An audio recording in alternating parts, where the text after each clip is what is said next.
ये पीएफएससी 2025 के कैंडिडेट्स जो भी इंटरव्यू का प्रिपरेशन कर रहे हैं, जिनको इंटरव्यू देना है, उनके लिए एक अनसर्टेनिटी और डेट के लिए बहुत सारे क्वेश्चंस, क्यूरी, डाउट्स, ये सारे हैं। तो कुछ चीजें हैं जो मैं अपना ओपिनियन आपको इस वीडियो में रख रहा हूँ।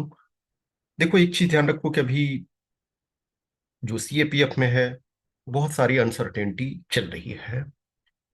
लेकिन उस अनसर्टेनिटी में आपको अपना प्रिपरेशन ऑनगोइंग रखना है। आपका जो सिलेक्शन है, जो प्रोसेस है, थोड़ा इधर उधर डिले हो सकता है। और इनफैक्ट 24 वाले में देखो कि 9+ मंथ्स हो गए हैं, अभी तक फोर्स एलोकेशन नहीं हुआ है। रिजर्व लिस्ट वाले जो हैं इसमें इंतजार कर रहे हैं।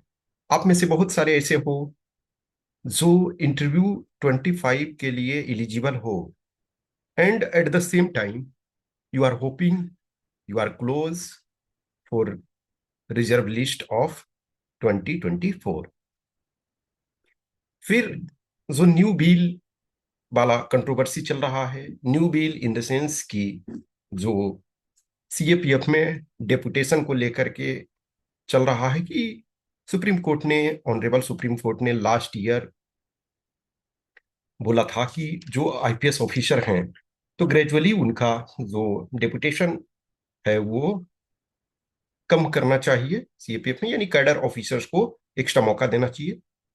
लास्ट में यानी 2025 मई में बोला गया था कि आपको कम करना है ग्रेजुअली, बिकॉज जो सीएपीएफ के ऑफिसर्स हैं उनको टाइमली प्रमोशन नहीं मिल रहा, और बहुत कुछ लोगों के लिए बहुत लेट हो रहा है। तो गवर्नमेंट लेकिन फिर रिव्यू पिटीशन डाली। रिव्यू पिटीशन को भी सुप्रीम कोर्ट ने रिजेक्ट कर दिया, यानी कि जो जजमेंट दिया था उस पर कायम रही यूपीएससी, सॉरी सुप्रीम कोर्ट। तो जो एमएचए है, यानी गवर्नमेंट जो है, वो बिल ला रही है, और उसमें से जो डिपुटेशन है आईपीएस का, उसको कंटिन्यू रखने का प्रोविजन है, और इसको प्रॉपर एक तरह से कानून, ऑर्गेनाइज्ड कानून के रूप में किया जाए। तो इन सारे चीजों को लेकर के बहुत सारी चीजें हैं। 24 वाले का अभी जो फोर्स एलोकेशन है, जो भी कुछ इश्यूज हैं, अभी वो भी क्लियर नहीं हुए। लेकिन इस बीच में क्या आप बैठे रहोगे? नहीं। देखो, इसमें दो एस्पेक्ट्स हैं। एक एस्पेक्ट्स, यूपीएससी ये सोच रही है कि अप्रोक्स 20 अप्रैल से इंटरव्यू, अप्रोक्स मैं बता रहा हूं, क्लोज टू। देखो, मैं पहले बीच में फ्यू डेज बैक आपको बोला था कि 20 के आसपास स्टार्ट होने की संभावना। उसके पहले आपको मैंने बताया था कि जो फॉरेस्ट सर्विस वाला होगा वो पहले हो जाएगा। तो फॉरेस्ट सर्विस का यस्टरडे जो शेड्यूल आ गया, तो फॉरेस्ट सर्विस का जो है वो आपका 6 अप्रैल से स्टार्ट हो रहा है। तो 6 अप्रैल से स्टार्ट हो रहा है, यानी कि 2 वीक्स इन एडवांस जो शेड्यूल जारी कर दिया गया। तो एक पॉसिबिलिटी ये है कि आपका 20 अप्रैल से स्टार्ट हो जाए। तो यदि 20 अप्रैल से स्टार्ट होता है तो आपको फर्स्ट वीक ऑफ अप्रैल में शेड्यूल आ जाएगा। एक ये पॉसिबिलिटी है। दूसरी पॉसिबिलिटी, यूपीएससी ये सोच रही है, अभी अभी फाइनल डिसीजन कुछ नहीं हुआ, कि थोड़ा डिले किया जाए। तो जब डिले होगा तो मे बी, यानी कि मई से स्टार्ट हो सकता है, मई मंथ में। सिंस जो आपका 24 वाला केस है उसका यदि फाइनलाइजेशन, फाइनल उसका वर्डिक्ट आने का, तो इसमें थोड़ा लेट। लेकिन जो अभी मेरा मानना है, व्हाट इज माय सजेशन, कि आपको 20 अप्रैल के वाला को ही अभी मान करके चलो, कि उस लेवल से आपको प्रिपरेशन ना रखना है। देखो, इस चीज का हमेशा ध्यान रखो कि आप लोग जो भी इंटरव्यू राउंड तक पहुंच रहे हो, वो काफी क्लोज हो अपने फाइनल सिलेक्शन के लिए, सो आप एकदम क्लोज में से हो, तो इसको पूरा इसके ऊपर अपना फोकस रखो। यस, बहुत सारे आप में से हो, एक दो एग्जाम अदर को भी देख रहे हो, civil services obviously prime maximum का फोकस रहता है। उसके अलावा कुछ लोग स्टेट पीसीएस का में भी किसी का मेंस होगा, कोई और कुछ एग्जाम्स, कोई किसी का और कुछ कर रहे होंगे। स्टिल आई विल से कि हाँ, आप क्लोज में पहुंचे हुए हो, and it opens new gateway also if in worst case even if you are not finally selected। सो अभी के अनुसार 20 अप्रैल को मान करके चलो, 20 अप्रैल के क्लोज में, और उस बेसिस पे ही ये होगा।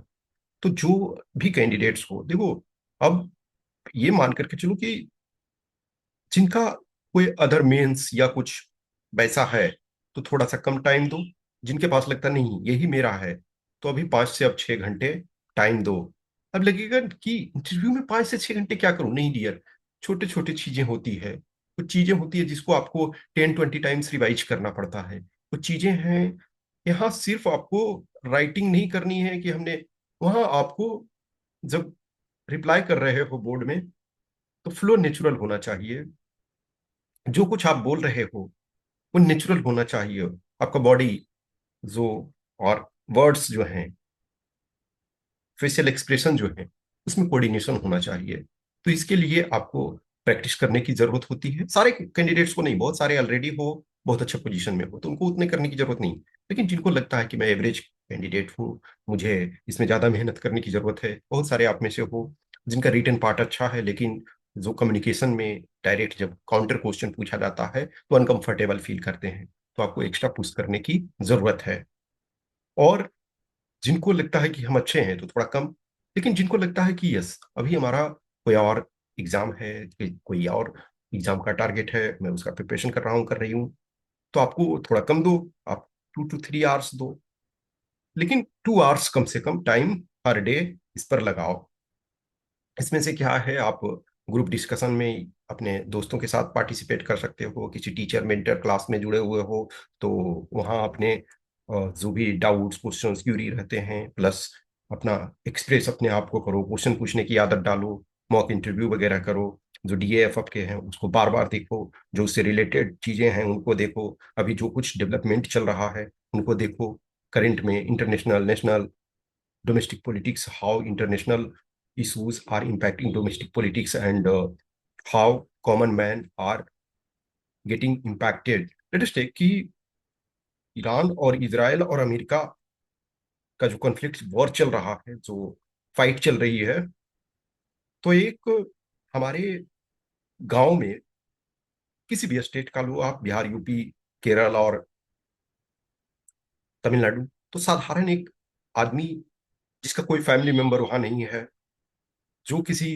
टॉप पोजीशन पे नहीं है, स्टिल वो उस वॉर से इम्पैक्ट हो रहा है। एक आदमी जो गैस के लाइन में लगा हुआ है, एक आदमी जिसको 1000 का जो गैस सिलेंडर है 2000 में मिल रहा है, तो वो उस वॉर से इम्पैक्ट हो रहा है। भले उसे पता हो कि क्या इशू है, क्यों ये लोग फाइट कर रहे हैं, पता हो या ना हो, इससे इम्पैक्ट हो रहा। तो इन सारी चीजों को आपको वर्क करना है। शायद बहुत बार हम चीजों को देखते हैं कि वो बहुत आसान लगता है, यस बहुत लोगों के लिए बहुत आसान है, और जब आप एक सर्टेन लेवल तक पहुंच जाते हो तो वो चीजें आसान लगती है। लेकिन जो जो लोग वेल वर्स नहीं हो, जो फुल्ली कॉन्फिडेंट नहीं हो, जिनके पास प्रायर एक्सपोजर नहीं है, या जिनका उस ढंग से एजुकेशन नहीं रहा है जहाँ कम्युनिकेशन पे बहुत जोर दिया गया, तो उनको एक्स्ट्रा पुश करने की जरूरत है। इंटरव्यू मार्क्स ड्रास्टिकली चेंज होते हैं। आप यदि रिटर्न पार्ट में देखो तो चेंजेस रिटर्न पार्ट में भी होते हैं, ऐसा नहीं है कि नहीं हो रहे हैं, लेकिन इंटरव्यू में ड्रास्टिक चेंज होते हैं। रिटर्न पार्ट में किसी कैंडिडेट का 1 ईयर से सेकेंड ईयर में बहुत ड्रास्टिक चेंज नहीं होता है, नॉर्मल कंडीशन में मैं बता रहा हूँ, नॉर्मल कंडीशन में। लेकिन हाँ, नॉर्मल कंडीशन में भी आपका ड्रास्टिक चेंज हो जाता है, और अब सिंस फाइनल राउंड तक हो।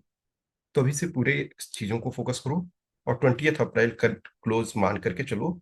मैंने अभी आपको दूसरे भी एस्पेक्ट्स बताए कि मे बी यूपीएससी दूसरे एस्पेक्ट्स पे भी अभी सोच रही है, तो उसमें थोड़ा लेट हो सकता है, लेकिन अभी हम क्यों लेट वाले को माने, हम अपना पहले वाले को ही मान करके चलें। कुछ क्वेश्चंस क्यूरी डाउट्स है तो आप मैसेज कर सकते हो, कमेंट कर सकते हो, लेकिन आप अपना पूरे रूप से प्रिपरेशन को टाइट रखो, पूरे फ्लो में रखो, because it is your journey.